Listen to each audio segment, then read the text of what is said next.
On se retrouve à Andernos devant la Dolce Vita. Aujourd'hui, c'est le premier jour du mois de la glisse. Vous me suivez ?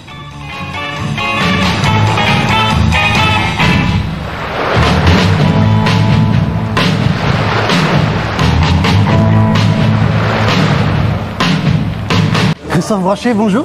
Bonjour. Donc tu es photographe de cinéma. Aujourd'hui tu viens pour le mois de la glisse à Andernos. Et la glisse, ça tu connais parce que tu as commencé par shooter en Martinique, je crois, c'est ça ? Oui, exactement. Alors moi j'ai commencé le surf déjà ici dans la région parce que j'ai fait mes études à Talence, j'ai fait STAPS et j'ai appris le surf à Lacanau et au Porge. Et j'ai passé mon monitorat assez vite et je suis parti vivre en Martinique.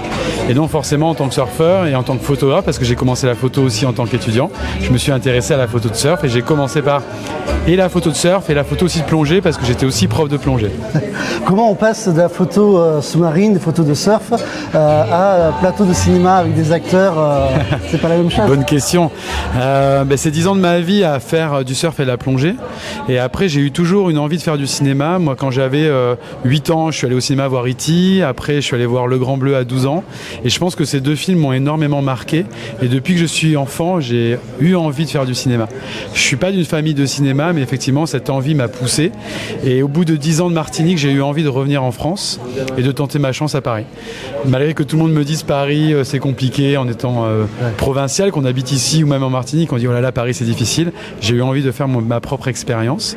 Et donc je suis arrivé à Paris, au bout d'un an, j'ai fait des rencontres. J'ai rencontré pas mal de gens et je me suis retrouvé effectivement sur un plateau de cinéma avec Jean-Pierre Bacry, un peu par hasard au début. Mais en y ayant rencontré une personne très importante dans ma carrière, c'est Dominique Besnéard, qui m'avait laissé ma chance sur ce film parce que je lui avais dit, il m'a dit mais est-ce que tu as déjà fait du cinéma ? Je dis non, mais avant je photographiais des requins, donc ça doit pas être plus difficile que de photographier des acteurs. Et donc il me laisse ma chance et Jean-Pierre Bacry a énormément aimé mes photos et après a ensuite parlé de moi à d'autres acteurs comme Isabelle Adjani, Jean Dujardin, etc. etc. Et donc ma carrière était lancée. Alors justement derrière nous on a pas mal de photos. Déjà je vois qu'il y a beaucoup de noir et blanc, c'est une volonté de ta part ? Alors oui, le noir et blanc, quand j'ai commencé la photo, j'avais 20 ans et les premières pellicules, puisque j'ai 49 ans, donc c'était il y a 29 ans. Il y a 29 ans, le numérique n'existait pas, donc on travaillait en argentique. Et les pellicules qu'on m'a prêtées au début, c'était des pellicules en noir et blanc, parce que le photographe ne voulait pas les utiliser. C'était lors d'un voyage en mer Rouge. Il voulait faire que de la couleur, parce que c'était très coloré. Et lorsqu'il m'a donné ces pellicules, j'ai tout de suite eu un amour pour le noir et blanc, que j'ai gardé depuis ce temps-là, en fait. Donc dès que je peux faire du noir et blanc, même quand on est passé en numérique, j'ai toujours continué cette recherche du noir et blanc. Un noir et blanc, comme vous pouvez voir, très contrasté, des noirs assez profonds, des blancs très très blancs. Et à côté de ça, j'ai bien évidemment un travail couleur en tant que photographe plateau, mais dès que je peux faire du noir et blanc, surtout pour parler des backstage du cinéma ou pour faire des portraits, je trouve que ça fait des photos qui sont très intéressantes en fait pour le public, où on va directement sur l'émotion en fait. On n'est pas perturbé par des colorimétries ou de la couleur, on s'intéresse directement à l'émotion.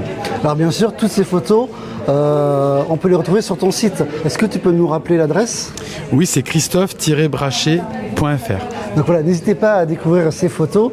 Donc aujourd'hui, tu es là pour le mois de la glisse à Andernos. Est-ce que tu fais encore des photos de surf, des photos sur la glisse ? Alors j'en fais plus beaucoup, j'en fais souvent pour tester du matériel parce que je suis ambassadeur pour Sony, donc ça peut m'arriver.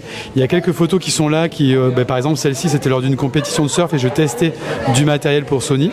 Donc ça m'arrive un petit peu d'en faire, mais on va dire que mon activité principale reste le cinéma.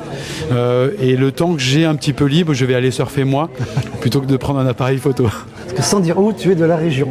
Maintenant je suis ici, je vis plus à Paris, je vis à Lacanau.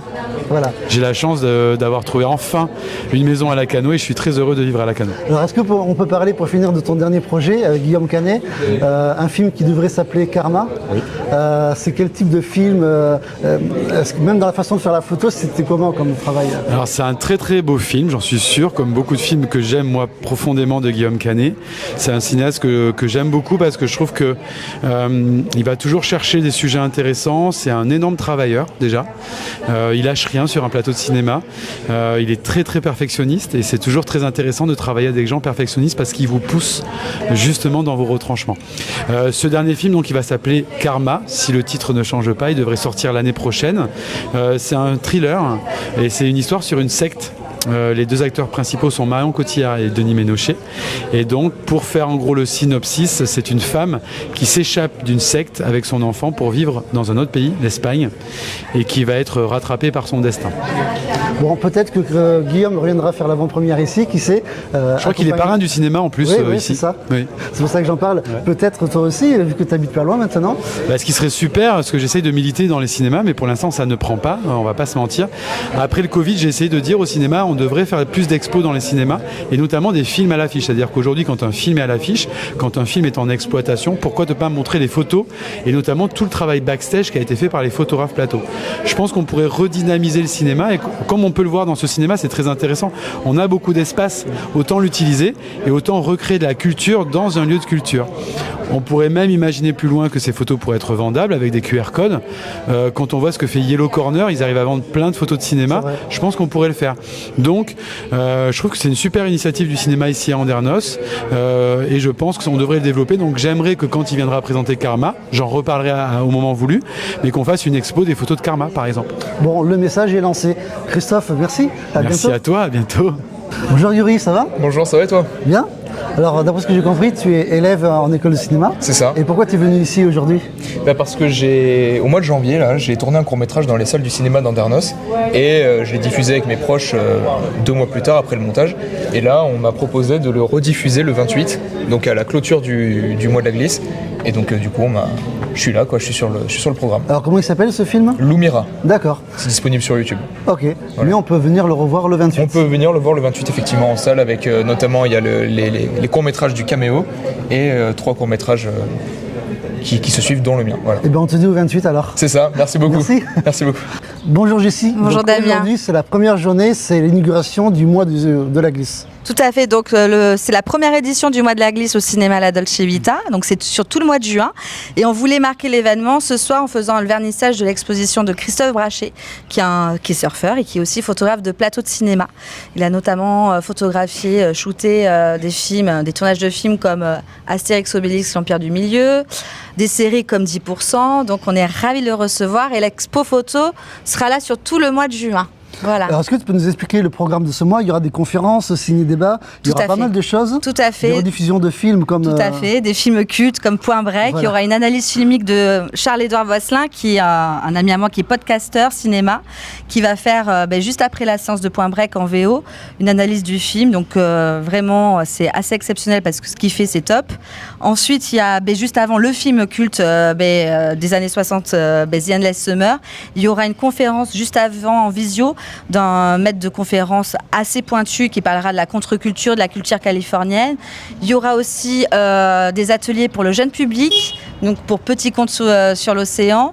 Et puis il y aura un film de clôture aussi également. Ça sera avec le film Oli, qui est un film sur le skate, parce qu'on parle de surf, mais aussi de skate. Et il y aura plein de projections de courts-métrages aussi. Et ça, c'est le 28 juin. Sinon, vous avez toutes les infos sur andernos.vocinema.fr, sur toute la programmation. Ou sur votre page Facebook. Tout à fait. Merci. Ou sur Andernos ma ville aussi. Moi aussi. Merci Jessie. Merci à toi Damien. Bonne journée. À bientôt. À bientôt.